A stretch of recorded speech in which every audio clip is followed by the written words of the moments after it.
with some example on one-dimensional array, then we will try to work with two-dimensional array. Okay, so in case of one-dimensional array, if I say that you have to calculate the sum of the elements in an array, so we know that how to declare an array and how to store the data in that array, and finally how to access those elements. Okay, so just we are going to declare one array. Say my array name is nums, so I am declaring this array with size 20. After that, I want to take input from the user, so I will use printf statement enter number of elements,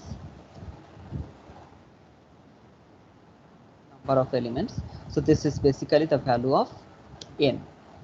So the this value, we have to read this value and we have to take the input from the user. So if I want to read this value, we know that for integer type of array we have to read it.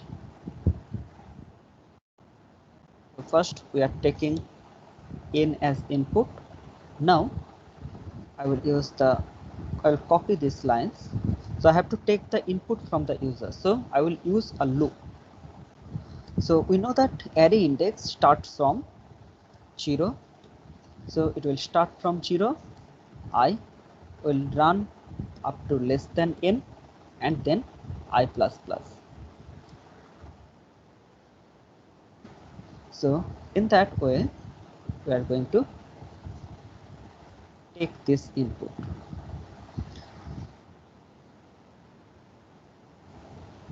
I will just write, I will add it before for loop. I don't want to repeat this print statement. So enter the values.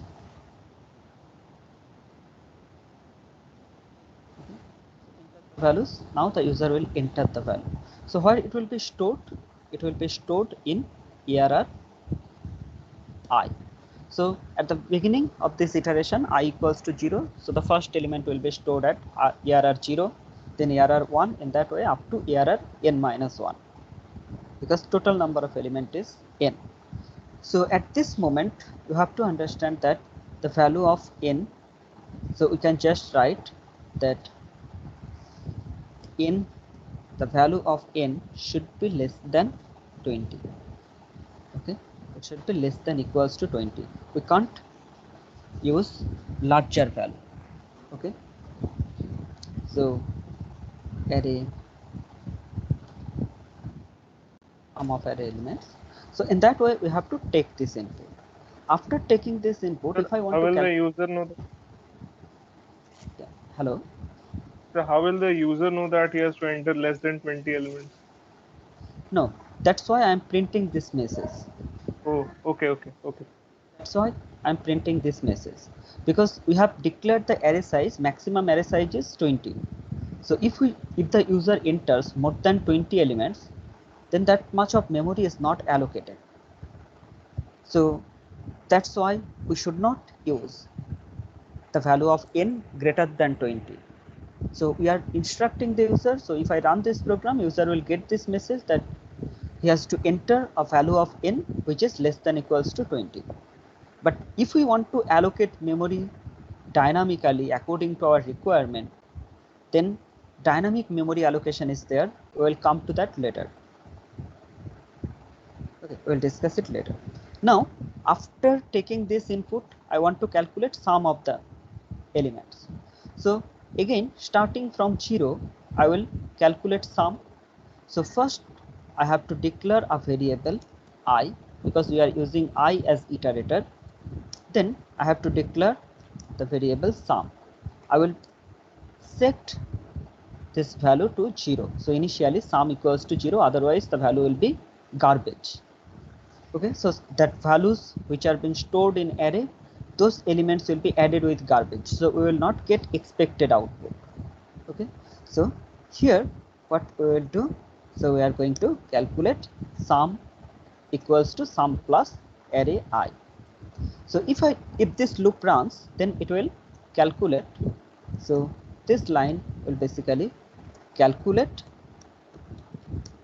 sum of the array elements. Okay? It will calculate sum of the array elements. And finally, I want to print this value. So I will just copy this.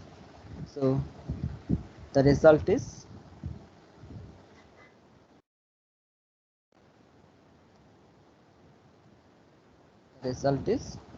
then I want to print the value. So %d, I want to print the value of sum. That's all to run this program. So if I run this program,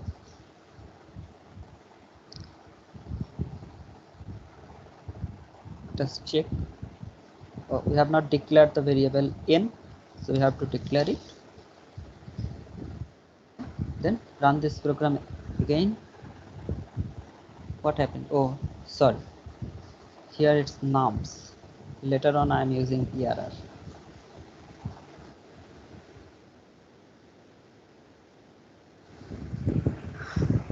Okay. So it will give me the message that enter number of elements n. So I am entering a smaller value 5. Enter the values. Say it's 1, 2, 4, 6, 7. So 5 elements. So result is 20. You can calculate that the value is 20. Okay. So in that way, we can work with an array. We have discussed with this earlier. Now, if I want to find the minimum number of an array, so the smallest element which are stored in this array. So how to calculate the smallest element? Just I'm giving you another example, nothing else. Okay. So selection sort. Yeah. Hello. Using selection sort. No, I'm not discussing sorting technique here. We will discuss sorting later. So here we are using, I want to find the minimum value which is stored in this array. Okay, so I'm going to save it as a array. I want to min.c. I want to calculate the minimum value. Just 1 minute, please. Hello, sir. Sir class নিচ্ছি এখন। Sir আমি কি 1 ঘন্টা পর call করবো, মানে 12:30? 2টোর সময়? হ্যাঁ স্যার, ফ্রি থাকবো। আচ্ছা, okay sir.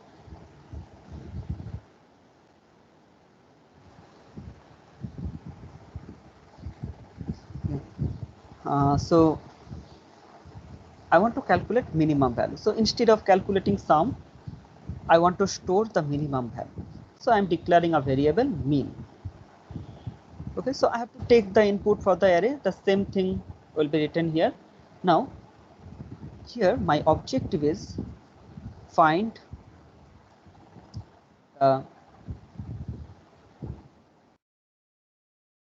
smallest value of the array elements. Okay, so if I want to find the smallest value, so if it's the smallest value, let me consider that I'm going to consider that the smallest value is too large at this moment. Say it's 999. Now I will compare this. So in every iteration I will compare this value. So if this value, the value of mean, so current mean is a very large number. So if this mean is less than nums I, so at the first iteration what will happen? Mean, that means 99999 will be compared with the first element.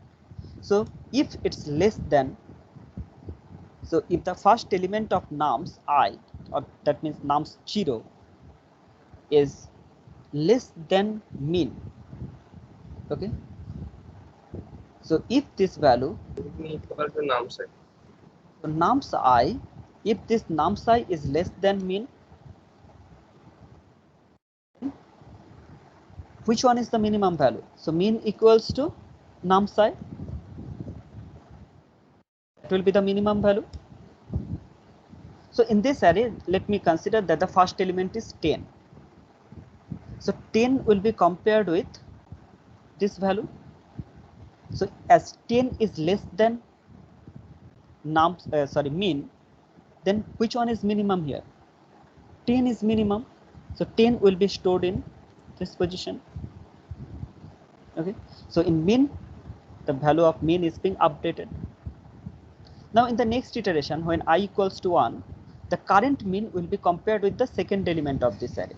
If the second element is less than 10, then up to this, which one is minimum? Second element is minimum, so min will be updated by nums2.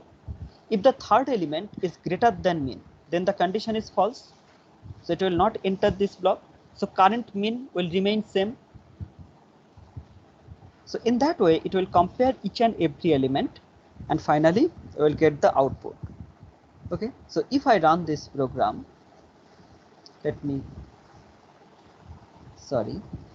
want to print the minimum value.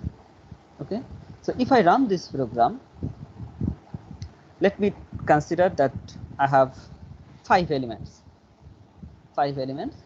So I am entering the values as 1, 11, 2, 77, 8, and 9.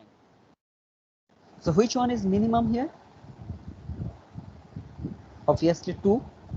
So if I run this program, the result is 2. So this is the smallest value. Okay. So in that way, we can calculate the smallest element of an array. We can find the smallest element of an array. Similarly, if I want to calculate the largest element, okay, so I want to calculate the largest element.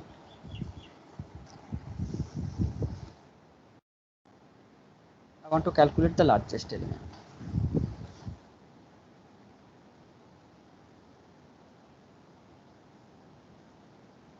Okay. So here I want to calculate the largest element. So in case of largest element, I will consider that the maximum value is a negative number. This is the maximum value. This is a large negative number. Or I should not use the term large. It's very small negative number. Okay. So if this is the max, now I will take the input from the user, that will remain same. Now in every iteration, I will compare this. If nums I is greater than max, num I is greater than max, then max will be updated. And finally, I will print the maximum value. Do you have any doubt in logic? No, sir. Okay.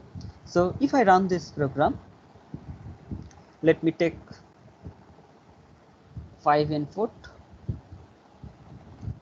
and I'm entering the values 101, 22, 109, 92, say it's 2, say it's 68. So the largest element is 1092. So in that way, you have to write the logic. Okay. So based on the given problem, you have to apply your logic to solve the problem. Okay. Now I am going to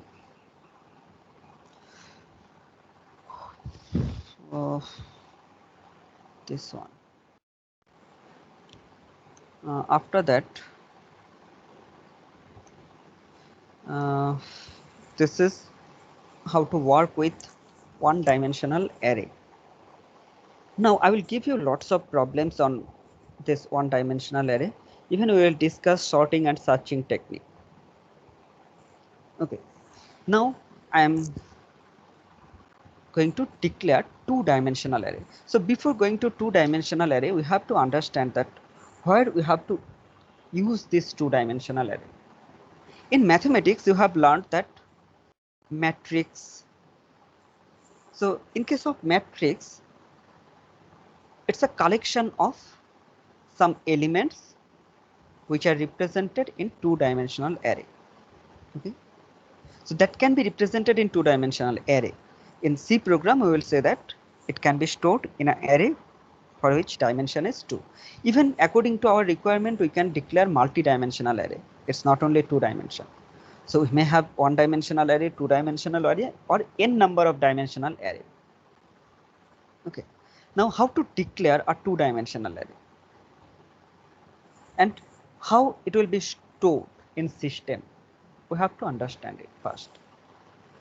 So just for example, I want to store an image. So an image means it's a matrix. So each and every bit of that image is basically representing a color code. So the value is the color code, respective color code. Okay. So we can represent it as integer. So if we consider that the value of a position is integer value, actually in case of image, it's not an integer value. We store it in different way, but that's not within the scope of this discussion. Just to understand that if we have an image, now if we consider that each and every pixel of the image contains a color code, I have to, if I want to store this in our system memory, how to store it? So we can use a two-dimensional array. So x-axis and y-axis will be there. Each and every pixel and its corresponding color code will be stored as a value at that position of the array. Okay.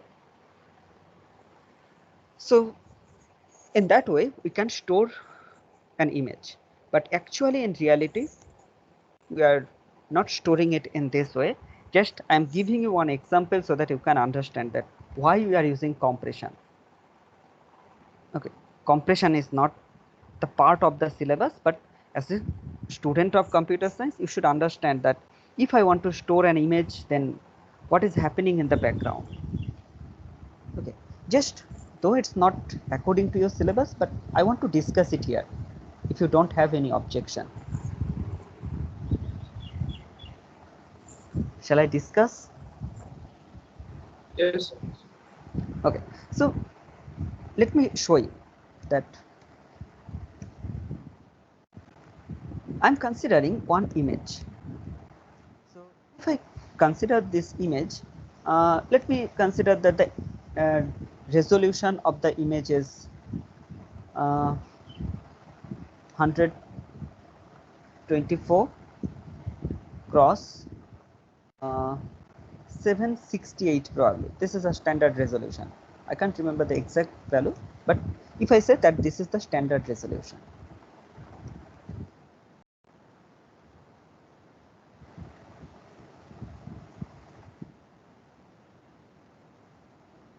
Now, in every bit of the image, generally we use RGB color coding. If we have different color coding also, let me consider it's a RGB color coding. So in RGB color coding, what happens?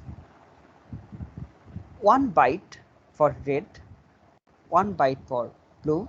So in that way, so if we use RGB, so actually 3 bytes are required. 3 bytes of memory is required for storing the color of 1 pixel. Do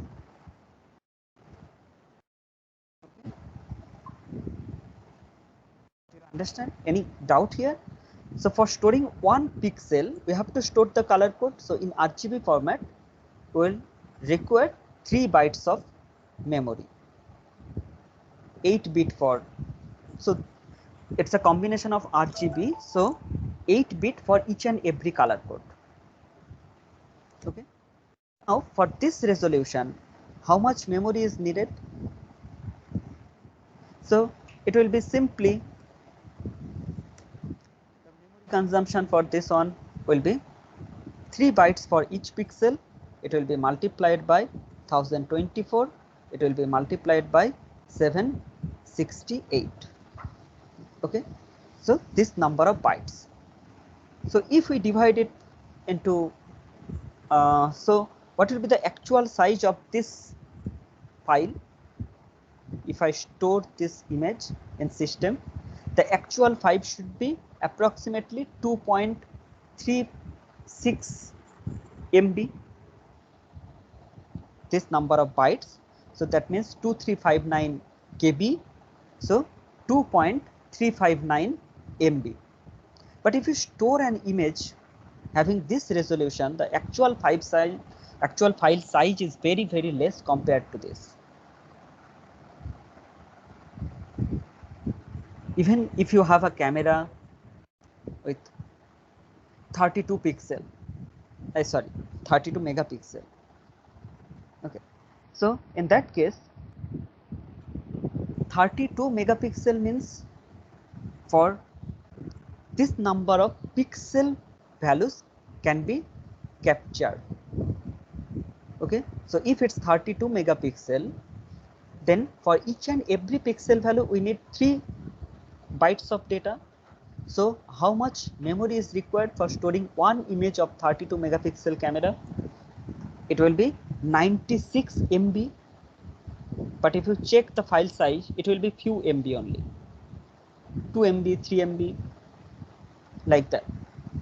That will be dependent on the color, okay, on the image.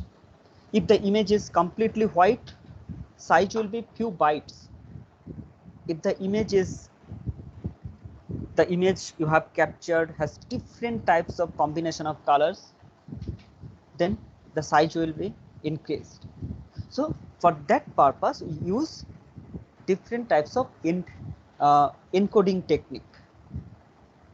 Okay, so we have different types of representation for different types of images, like PNG, JPG, lots of images are there. But here our objective is to understand how we store two-dimensional array. So if we store an integer value, then here we can declare it in that way. So first one, so this one represents number of rows. So if I want to store one image having this resolution, so it will be 1024 by 768. Okay, in that way we can represent this array, but each and every position will hold a color value. If we don't consider RGB, we are taking that we have a new color pattern which can be stored in integer value, which can be represented by integer value. Okay, so in that way we can use it. Now if we go back to very simple problems, like we have a matrix. Okay, so let me consider, okay, I will keep the name as same. I want to store or represent a matrix here in memory. So how it will be stored? Say it has 10 rows, 12 columns. So it has 10 rows, 12 columns. So the array will be declared in this way. Now, say I will declare 100 rows and 100 column. During declaration, it will be large value. Now m will represent number of rows and n will represent number of columns. So to iterate over row, I will use index I. To iterate over column, I will use index j. So now I want to take this input. So if I want to take this input, okay, before going to that discussion, just give me 1 minute.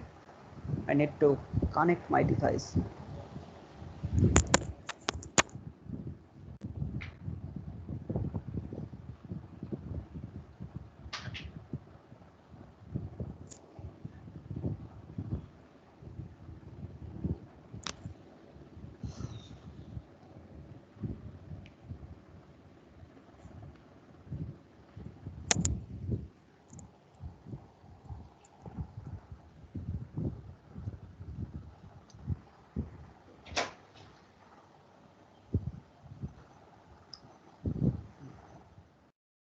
Today I'm facing the same problem.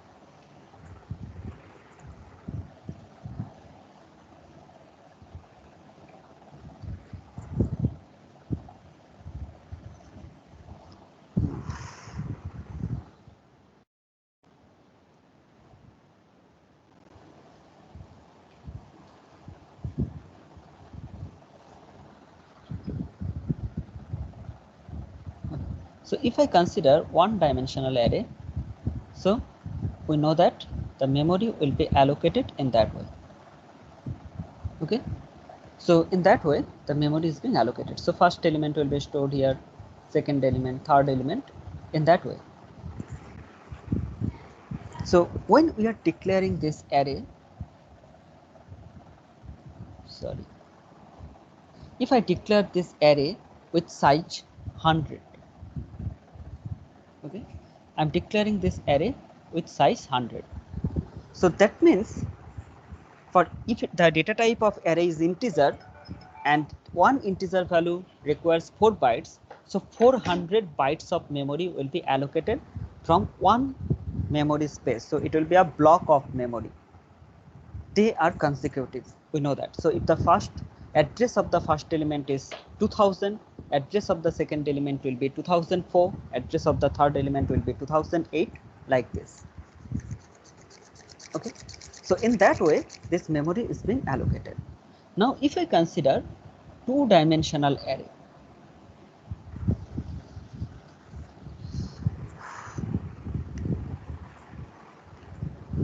if I consider two-dimensional array,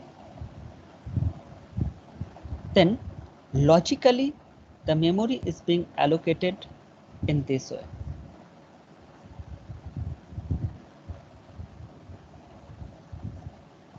So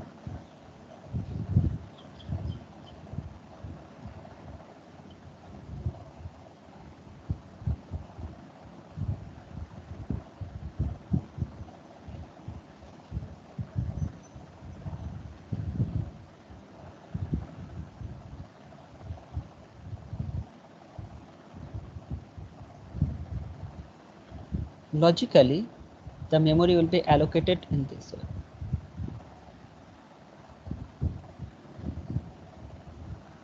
I can't put my pen.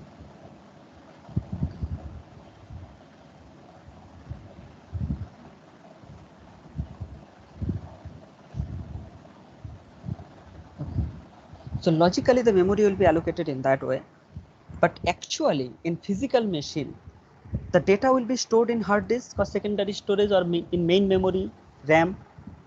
In RAM we don't have two-dimensional representation. In memory it's a contiguous address. So how it will be stored in system memory?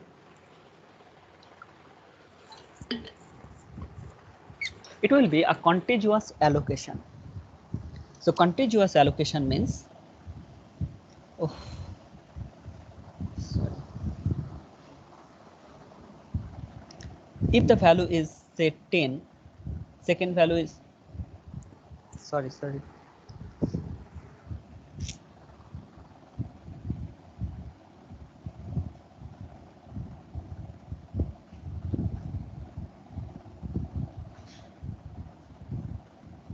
Now it's working. So this first array, so the first row of this array in system memory, the first row will be stored here. It will be allocated in contiguous memory space. So first row will be stored here.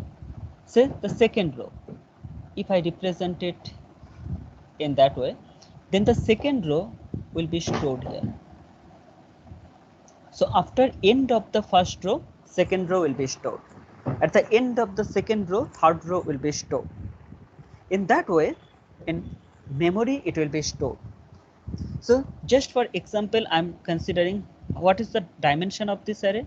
1, 2, 3, 4, 8 cross 8. Okay, 8 cross 8. So how many elements are present in the first row? 8 elements. So here 8 elements will be stored, followed by second row, followed by third row.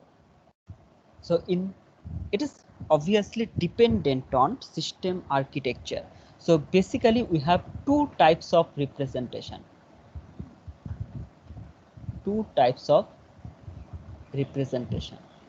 Here.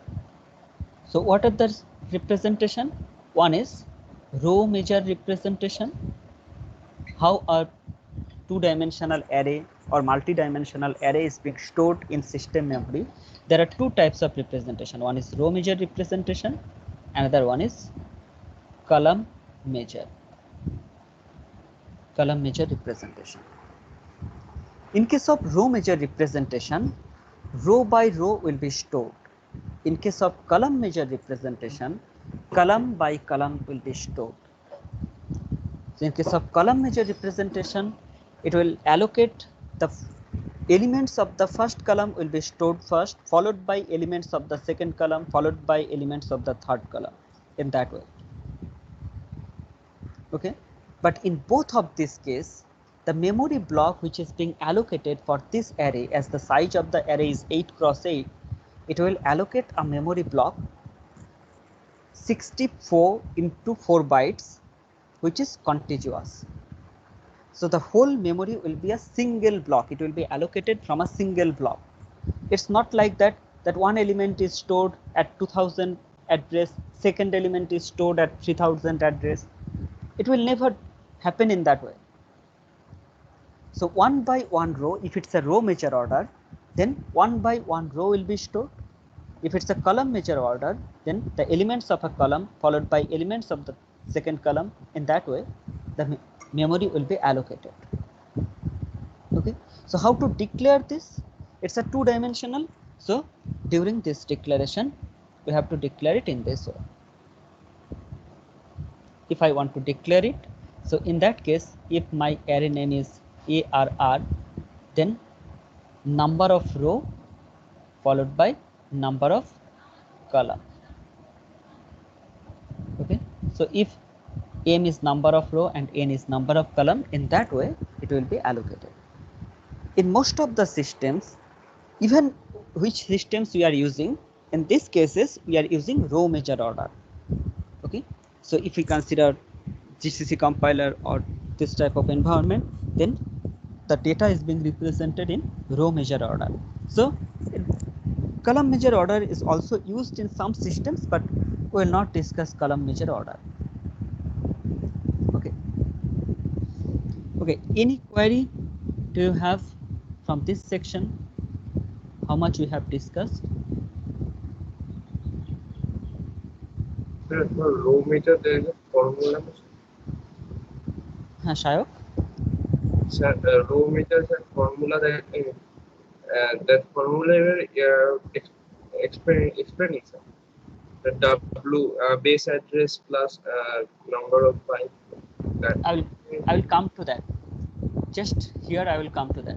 But before that, how the elements are being stored in memory, is it clear? So it's a logical representation. This one is logical representation which can be understood by a user. Okay, but this one is actually how in physical machine the data is stored. Okay, now let us consider. So do you have any doubt in this section? what we have discussed till now? Yes, sir. Okay.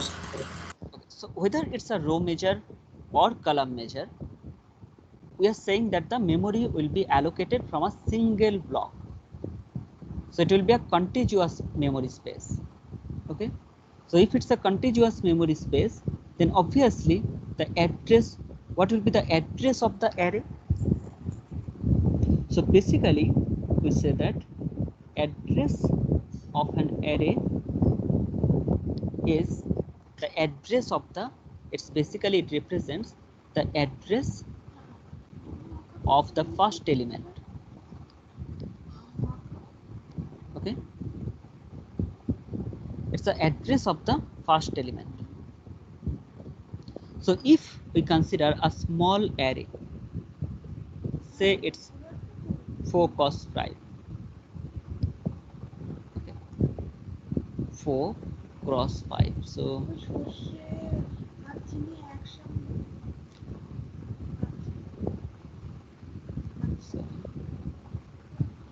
so this is an array. So we have used two-dimensional array. So what will be the address of this array? Say the name of this array is ARR. So address of the array represents the address of the first element, and here we are considering row measure order. Okay. So if the address of this array is 2000, this is the address of the array 2000. Then if I want to know the address of ARR IJ, I want to know the address of ARR IJ. What will be the address of this element? We have to calculate it. What will be the address of this element? So dimension of this one is say m cross n. So here m equals to 4 and n equals to 5. So what will be the address of the ARR IJ element? So let me consider that I want to know the address of 2, 3. Address of 2, 3. So which one is this on this array? Address of this is 0 throw, 1 throw, 2 throw, 0, 1, 2, 3, 4.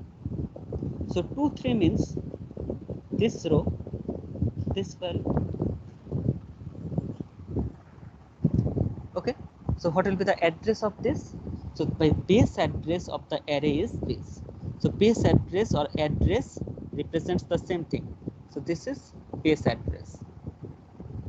So the address of the 0, 0 element will be, address of 0, 0 element is 2000. Address of 0, 1, it's a row measure. So 0, 1 means 2004. Address of next element is 2028, 08. So address of this element is 2008, 2012, 2016, like this. So if I go to ith row, this is I. So when I equals to 2, if I go to that position, so how many elements we have prior to that? How many elements we have prior to this element? So it's a 2, ARR 2. So 2 complete rows are there. So in 2 number of rows, how many elements are present? Address will jump by the size of the element. So 4 bytes, 4 bytes, 4 bytes, in that way. So what will be the, how many elements are present just up to the previous row of the current element position? 8. It will be number of column. Number of column means here n multiplied by size of each and every element, size of an element, and how many elements we have. In one row n number of elements are there. multiplied by size of the element. And how many rows are there? 2 rows. So if we go to ith ARR I, then I into n into size of the element. Any confusion? In one row we have n number of elements. So in I number of rows, how many elements are there? I into n. Yes, sir. And for each element, size is size of the element. If it's integer, it will be 4 byte. If it's some other data type like character, it will be 1 byte. So it will vary. So here, this is the calculation. Okay. Now, in the current row, this is the current row. In current row, how we will reach at jth position? In current row, how will you reach at the jth position? So this number of addresses plus in current row jth position. So j, what is the value of j? J equals to 3 multiplied by size of element. So what actually the value is? Let me check. So this one, so element, this address is the address of the first element. Let me show you what will be the address of the first element.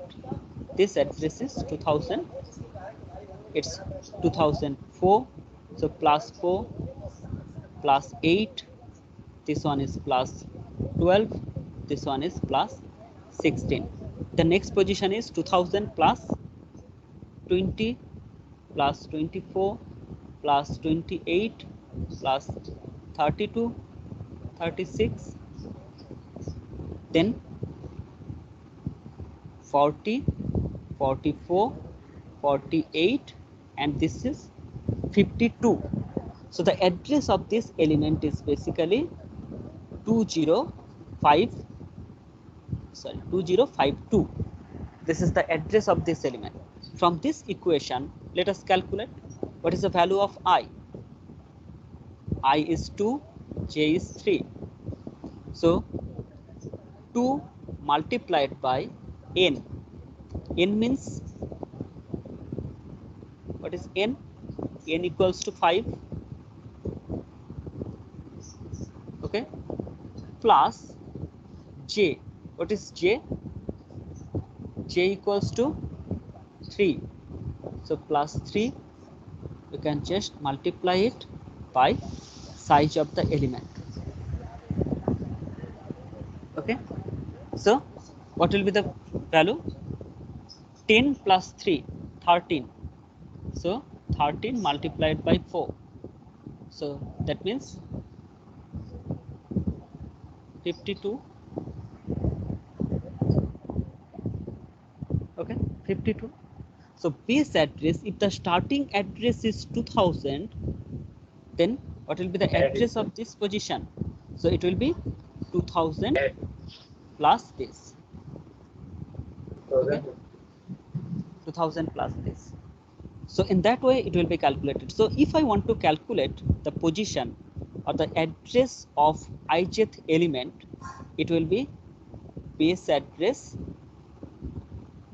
plus I into n plus j multiplied by size of an element. Okay, so that will be the address of, so address of ARR ij will be equals with base address plus this. So in that way you can calculate the address of any element in case of row measure order. Any confusion here? Awesome. Okay. No, sir. Now if I go to column measure order, okay, I am considering that it's a column measure order. In case of column measure order, how to calculate this one. If I want to calculate the address of ijth element, so in that way it will move. The elements are stored in that way. Okay, so how many elements we have in that case? So in case of column measure order, so this one is row measure, which we have calculated earlier. Now if we consider column measure order, to calculate address of ARR ij, what will be the value? So address of this is basically the same base address plus I plus, so number of column. How many columns are there? J number of columns. So m into j, m number of elements in every row. Yeah, hello. yes sir, yes sir. So m number of elements in every column multiplied by number of full, this j, that is the number of full columns, plus I, which will be multiplied by size. It will be multiplied by size of the element. Okay, so in that way, if we want to represent two-dimensional array, actually the elements are stored in system memory in that way. So just for example, I'm showing you one more thing before concluding the class. How much time of we are close to the end of the class. Say I have a very small array. Say it's 1, 5, 10, 12, 7, 2. Okay, and the base address is 2000. So how the elements are stored in memory? So the elements are stored in memory in that way. So at 2000 address, the first element 1 is stored, 2004 address, then 5, then 10, 12, sorry, 7 and 2. Okay,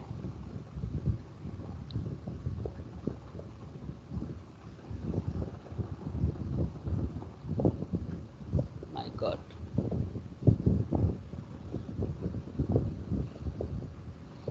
Okay, this is the way how the elements are stored in memory. So the address is 2008, 2012, 2016 and 2020. Okay, so in this type of array declaration, a contiguous memory block will be allocated. From memory representation, you can't understand that whether it's one-dimensional array or two-dimensional array. But from logical representation, you can understand that how many elements are present in first row, how many elements are present in second row. So until you have the logical representation, if a memory is address is being given to you, you will not be able to understand whether it's a one-dimensional array or two-dimensional array, because the memory allocation is contiguous. Logically, we are accessing it. Okay. We are at the end of the class. Okay, fine. So we'll meet on the next class. Okay. I'm preparing a problem set. I will try to share with you within end of this week. Right now, what I have prepared and show you. So the Moodle platform is repaired. The platform not open, so you cannot submit the assignment. No, yesterday you have faced some problem, but still the problem is SSL certificate has been expired, but still now it has not been purchased. License has not been renewed till now. You have to wait for some time. Okay. Okay. The whole college is facing the same problem. The SSL certificate has expired. before closing this,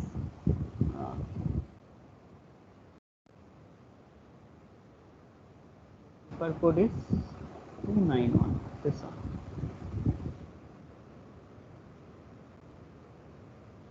Preparing this problem set, but till now it's not ready. I will share with you by end of this week. So this problem set is just for practice, or sir, is it for CA? No, for practice. Okay. It will, the list will contain many problems, okay, from the whole syllabus. No, sir, actually it is written now that submit within due date. That's why I was asking. No. Because the problems which are being given in your lab, those problems are basically, we are following some guideline in our college. So in every batch, whether it's computer science or other stream, everywhere we are following the same guideline that within first week we have to complete this. So in every week, what will be the assignments? But that will not cover everything. So you should have more practice. Okay. So you should practice many more problems. So few problems will be given here from each and every chapter so that you can understand. Like just this type of problems will not be, probably will not be able to complete it in your lab session. Something may be covered in file handling if we have time, but not all the problems.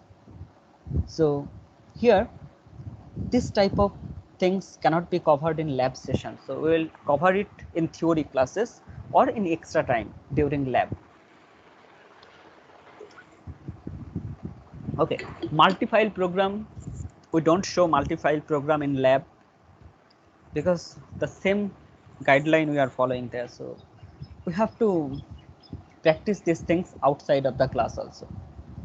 Okay. So this is a scenario. So for C, which book does the university follows? Is it means the question that comes in the semester exam? From which book is it mainly come? Okay. In which company you will work?